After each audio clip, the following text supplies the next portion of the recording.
ಈ ಸಿನಿಮಾದಿಂದ got the opportunity. ನಮ್ಮ ಅಪ್ಪ ಎಲ್ಲೂ ಬಿಟ್ಟಿಲ್ಲ, ಎಲ್ಲ ಕಡೆ ಎಸ್ಪೆಷಲಿ ವಾಟ್ ದೇ ಕಾಲ್, ಹೆಣ್ಮಕ್ಳು ಕೆಲವು ಕಡೆ ಹೋಗೋದಕ್ಕಾಗಲ್ಲ ಮೆಜೆಸ್ಟಿಕಲ್ಲಿ, ಅಂಥ ಕಡೆ ಎಲ್ಲ ಶೂಟಿಂಗ್ ಮಾಡಬೇಕಾದ್ರೆ ಕರ್ಕೊಂಡು ಹೋಗಿ ತೋರಿಸಿದ್ದಾರೆ. ನೀನು ನೋಡಬೇಕು, ನಿನ್ನ ಜೀವನಕ್ಕೆ ನೀನು ನೋಡಬೇಕು, ನಿನ್ಗೆ ಅರ್ಥ ಆಗುತ್ತೆ ಯಾವ ಥರ ಜೀವನ ಇದೆ, ಯಾವ ಥರ ಜೀವನಗಳು ಬೇರೆಯವ್ರ ಲೈಫ್ಸ್ ಹೇಗಿದೆ ಅಂತ. ಸೊ ನನ್ನ ಬಿಗ್ಗೆಸ್ಟ್ ಟೇಕ್ ಅವೇ ಸಿನಿಮಾಲ್ ಆ್ಯಕ್ಚುಲಿ ನಾನು ಮೆಜೆಸ್ಟಿಕಲ್ಲಿ ಯಾವ ಥರ ಜಾಗಗಳು ನೋಡ್ತೀನಿ, ಅದೇ ನಮ್ಮಪ್ಪ ಎಲ್ಲೂ ಬಿಟ್ಟಿಲ್ಲ, ಎಲ್ಲ ಕಡೆ ಕರ್ಕೊಂಡು ಹೋಗಿ ತೋರಿಸಿದ್ದಾರೆ, ಬೆಳಿಗ್ಗೆ ಆಗಲಿ ರಾತ್ರಿ ಆಗಲಿ ಥ್ರೂಔಟ್ ದಿ ಡೇ. ಒಂದು ಇನ್ಸಿಡೆಂಟು, ಮೋನಿಶಾನ ಒಂದು ಕಡೆ ಬರಕ್ಕೆ ಹೇಳಿ ಕದ್ದು ಶೂಟ್ ಮಾಡ್ತಾ ಇದ್ದೀವಿ, ಹೇಳೋದು ಕದ್ದು ಶೂಟ್ ಮಾಡ್ತಾ ಇದ್ದೀವಿ.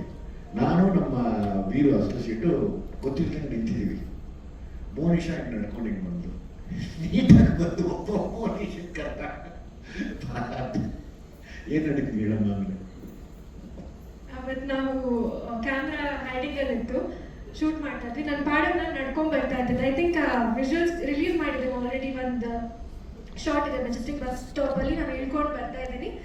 ನನ್ನ ಪಾಡಲ್ಲಿ ನಾನು ಬರ್ತಾ ಇದ್ದೆ, ಬಟ್ ನಾವೆಲ್ಲರೂ ಕೇಳಿದ್ದೀವಿ how dangerous Majestic can get ಅಂತ. ಅವತ್ತು ನನಗೆ ಎಕ್ಸ್ಪೀರಿಯನ್ಸ್ ಆಯಿತು. ನಾನು ಏನೂ ಮಾಡಿಲ್ಲ, ನಾನು ನಡ್ಕೊಂಡು ಬರ್ತಾ ಇದ್ದೆ. ಯಾರೋ ಒಂದು ಮಿಡಲ್ ಏಜ್ಡ್ ಒಬ್ಬರು ವ್ಯಕ್ತಿ ಬಂದು ಅವರೇನೋ ಹೇಳಿದ್ರು ನನಗೆ ಅದು ಕ್ಲಿಯರಾಗಿ ಅರ್ಥ ಆಗಿಲ್ಲ. ಅವ್ರ ಭಾಷೆ ಕನ್ನಡನೇ ಇತ್ತು, ಬಟ್ ನನಗೆ ಅರ್ಥ ಆಗಿಲ್ಲ. ಬಟ್ ಅವ್ರ ಇಂಟೆನ್ಷನ್ ಏನು ಅಂತ ಇಟ್ ವಾಸ್ ವೆರಿ ಕ್ಲಿಯರ್. ಒಂದು ಒಬ್ಬಳೇ ಹೋಗ್ತಾರೆ ಹುಡುಗಿನ ಅಪ್ರೋಚ್ ಮಾಡಿ ಬೇರೆ ರೀತಿಯಲ್ಲಿ ಅವ್ರು ಮಾತಾಡಿದ್ರು. Immediately before I could react, ನಮ್ಮ ಟೀಮ್ ಎಲ್ಲ ಬಂದು, ಅಪ್ಪ ಬಂದರು, ನಮ್ಮ ಡೈರೆಕ್ಟ್ ADs ಎಲ್ಲರೂ ಬಂದು they took care of the situation. But ಅವತ್ತು ಅನಿಸ್ತು ಸೇಫ್ ಹೆಣ್ಮಕ್ಳಿಗೆ ತುಂಬ ಹೇಳ್ತಾರಲ್ಲ ಸರ್, ಮೈ ತುಂಬ ಬಟ್ಟೆ ಹಾಕೊಂಡ್ರು ಬಿಡಲ್ಲ, ನಾವು ಯಾವುದೇ ಜಾಗಕ್ಕೆ ಹೋದ್ರು. ಸೊ ಅದೆಲ್ಲ ಒಂದು ಎಕ್ಸ್ಕ್ಯೂಸಸ್ಸೇ ಅಲ್ಲ, they want to trouble you, ಖಂಡಿತ ಅವ್ರು ಬಂದು ತೊಂದರೆ ಕೊಟ್ಟೇ ಕೊಡ್ತಾರೆ.